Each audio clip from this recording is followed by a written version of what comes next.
Hello guys, welcome back to yet another episode of Content Monsters, and in today's episode we are going to review The Terminal List, which is just released on Amazon Prime Video.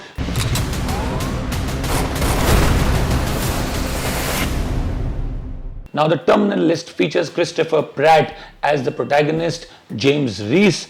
It also has Taylor Kitsch as his best friend Ben Edwards, Constance Wu as the journalist, Patrick Schwarzenegger as his friend Donnie Mitchell, J.D. Pardo, Jay Courtney, Stephen Horn was also the main antagonist, Sean Gunn, Tyner Rushing, Jared Shaw, LaMonica Garrett, Matthew Roche, Christina Vidal, and Nick Chinlan. Now, The Terminal is based on a book by the same name written by James Carr, and the story is about a bunch of Navy SEALs who have their own group called the Alpha Platoon, which goes to Syria to fight a dreaded terrorist. Now, basis some faulty intelligence that they receive, they try to go and capture him, but they are themselves ambushed. And they are ambushed in a tunnel, which is more like a sewage tunnel. All the members of that platoon die except for two. One, Christopher Pratt, and another one played by his friend. And when these two return back to their country, even his friend passes away. He kills himself apparently. James Reese, played by Christopher Pratt, suffers a concussion there, and it is believed that he has some sort of a memory loss, or he's possibly not able to remember clearly the things that happened there, or even things from his past. Headaches, paranoia, memory confusion.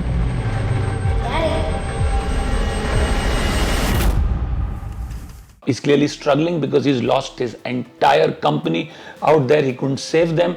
He was the leader of the pack. His wife gives him company once he's back. She tries to counsel him.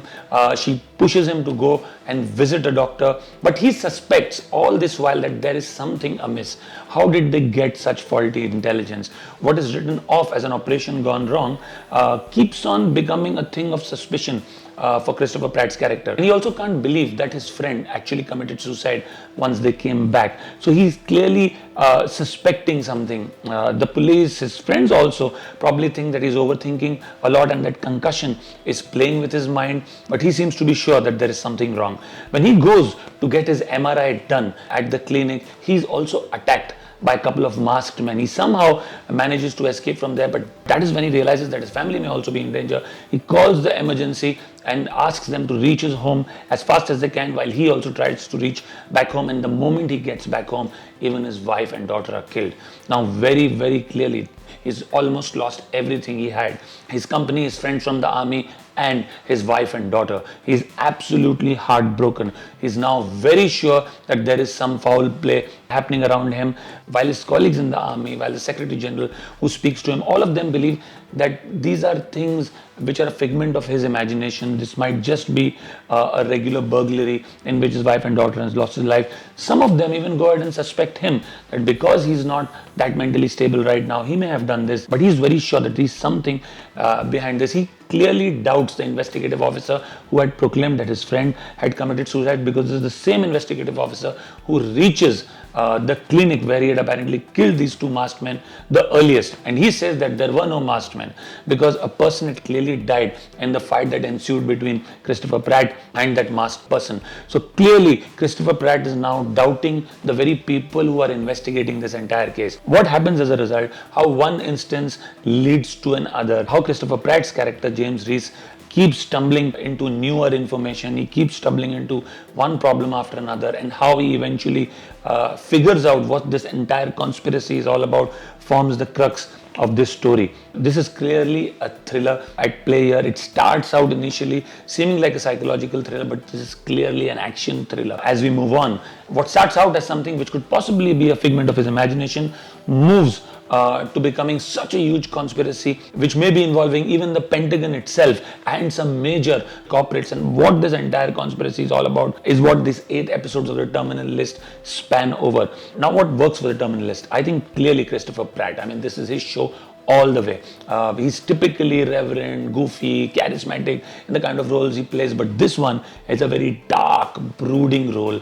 His gaze is very haunting, and the fact that there is that strong emotional layer of him having lost his platoon, of him having lost his wife and child, makes it that much more engrossing. You want to know as an audience what would have possibly happened to his family and why he has had to go through this. The scene where he actually breaks down when he sees his wife and daughter dead actually gives you the goosebumps, and throughout the series he keeps getting flashes of memories of him and his wife and daughter living through the happy times. One also wonders whether it's actually those happy memories or is it again his mind at play. But this constant emotional core makes you empathize with the character of Christopher Pratt that much more. Now, Taylor Kitsch as his best friend, Ben Edwards and Constance Wu, the journalist who's helping him out, who plays the role of Katie Buronick, also have given excellent performances. They clearly are the rock behind James Reese's character throughout the series. It is they who make him believe that there is still some fight left in him. Given that his father also was a very adorned army officer, James Reese doesn't want to give up without a fight, and he wants to ensure that every person who is involved in the killing of his platoon and his daughter and wife are killed. He doesn't want to spare anyone. He believes he is the justice. He will ensure that justice is doled out. Now, how the corporates are involved in getting a Navy SEAL team ambushed in Syria makes for very interesting viewing, and slowly as the suspense is revealed, you start stitching the dots together. Now, apart from the performance, to me, what works is also the action choreography. The action in this series is brilliant. I think the action choreography throughout the series is very well done. The action is not over the top. The action is believable, and that's why it kind of resonates. And third, I think that the reason for this ambush and all the happenings around Christopher Reese's character are not revealed all of a sudden. They are revealed at a very slow pace. With every episode, you get a small installment of what could have happened and why it happened. And the final reveal, when it comes in the last 3 episodes, really makes it very interesting.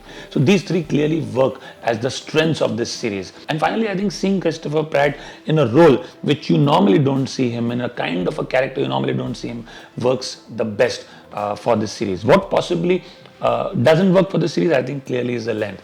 It's a really slow paced series. I mean, it's a slow burn. If you really want to watch the entire 8 episodes, you won't be able to binge watch it. You will need a fair amount of time. It's almost an hour per episode. It's almost 7.5 to 8 hours of viewing. It's a very slow thriller. So you really need patience to sit this out. And secondly, I think a couple of the episodes of him running through the jungle, trying to avoid the army, him managing to dodge entire FBI and the police and the army single-handedly in the jungle, is possibly taking things a bit too far, and also his flashes of memory that he gets of him and his wife and daughter, while they are a strength in one way and ensuring that there is that emotional cord which is intact throughout the series, it possibly is overdone in a couple of episodes. So these 2 or 3 things don't work in its favor. Having said all of that, I still believe this is an excellent series by Amazon Prime. I would strongly suggest watching this one. I would give this a rating of 7 on 10.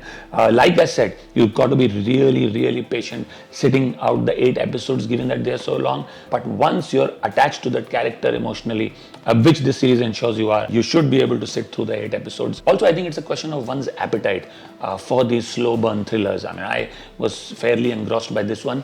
So if you've seen this series, I'd love to hear what you think about this series.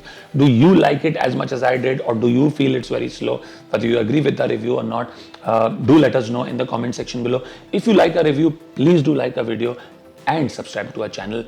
For more such reviews, please keep coming back. We'll see you soon. Thank you.